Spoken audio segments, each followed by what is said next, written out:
Mesdames et messieurs, bienvenue sur Africa 24. L'édition 2017 du Forum des affaires pour l'Afrique et le monde s'est tenue du 7 au 9 décembre 2017 en Égypte.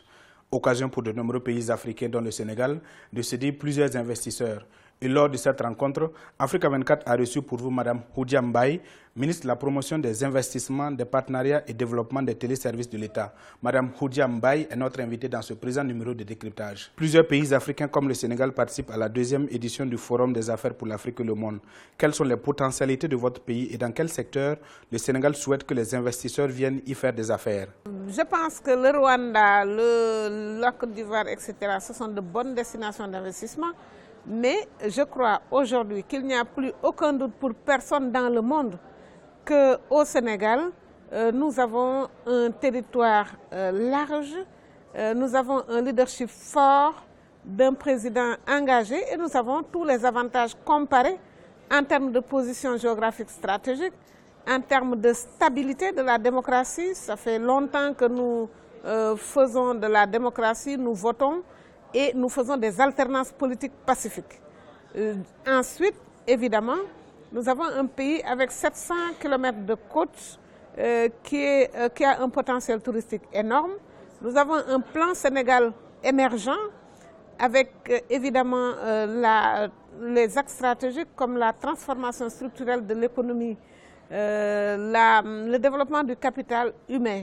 Évidemment, tout cela dans un contexte d'inclusion, on en a beaucoup parlé, et avec un pays à gouvernance moderne, gouvernance démocratique, pour la paix et la sécurité aussi.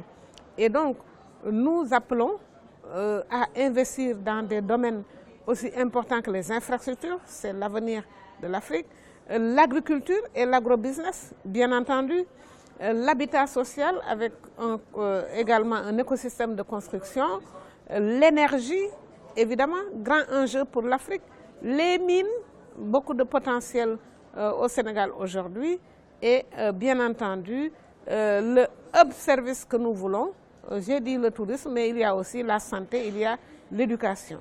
Un certain nombre de projets phares, 27, avec des supports de réformes phares également, 17, qui offrent une panoplie d'opportunités d'investissement et bien évidemment, nous avons noué des contacts, nous sommes venus aussi principalement pour ça et évidemment nous espérons que le résultat sur le terrain va être favorable. En tout cas, nous appelons tous les acteurs économiques à venir savoir ce qui se passe au Sénégal et à saisir ces opportunités-là portées par un président qui a une vision et puis des hommes et des femmes qui sont déterminés et engagés à transformer dans les 20 prochaines années le Sénégal. Tous sont là pour séduire des investisseurs étrangers alors que des pays comme le Sénégal possèdent une grande diaspora.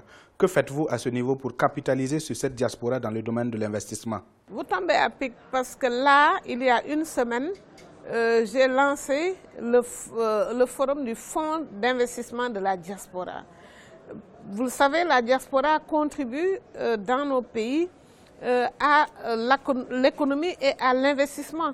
La diaspora, pendant longtemps, disons, a financé les filets sociaux dans nos pays et ont constitué une sorte de, disons, d'amortisseur de chocs sociaux. Et on a constaté, évalué que cette diaspora faisait plus que l'aide publique au développement, en tout cas pour ce qui concerne le Sénégal. Et bien évidemment, nous avons voulu opérer avec cette diaspora un changement de paradigme. Nous avions déjà des fonds d'appui à l'insertion des Sénégalais de l'extérieur, mais nous avons considéré que nous devrions utiliser beaucoup plus cette diaspora, non pas seulement en termes de capital humain, en termes de capacité, de ressources humaines, mais en termes d'orientation de leur investissement. Et aujourd'hui, cette diaspora a répondu à cela, a constitué un fonds et a décidé d'investir prioritairement dans l'agriculture, mais également dans d'autres secteurs, mais enfin prioritairement dans l'agriculture et l'agrobusiness. Et je pense que c'est un changement de paradigme important et j'en profite pour adresser un salut à toutes ces personnes qui sont de par le monde, mais dont le cœur est resté au Sénégal. La corruption, la lourdeur des démarches administratives sont autant de difficultés que rencontrent souvent les investisseurs étrangers comme nationaux.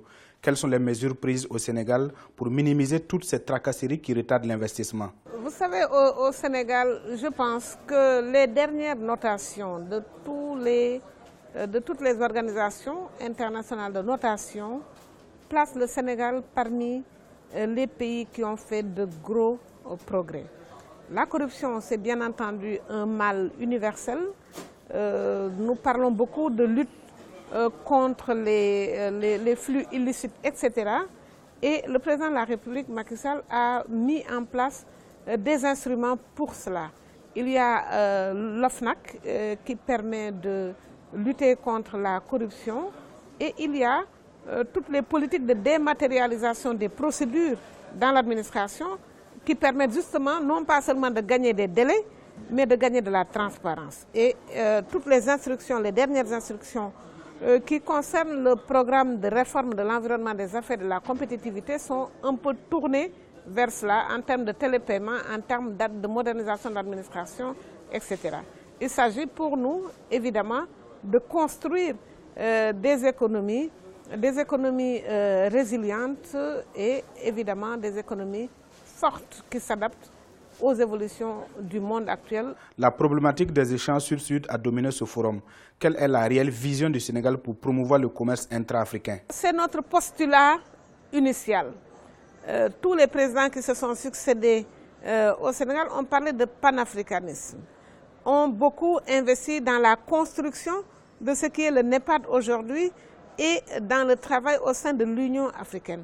Nous pensons que les différentes régions d'Afrique, et en particulier le Maghreb, doivent se regarder. Les différentes régions doivent se regarder et évidemment, il y a des têtes de pont. L'Égypte en est une, je pense que le Sénégal en est une autre, l'Afrique du Sud, le Kenya. Nous devons tous mutualiser et il est temps, je crois, que le continent africain réécrive sa propre histoire et développe, se positionne parmi les autres continents comme un continent qui compte.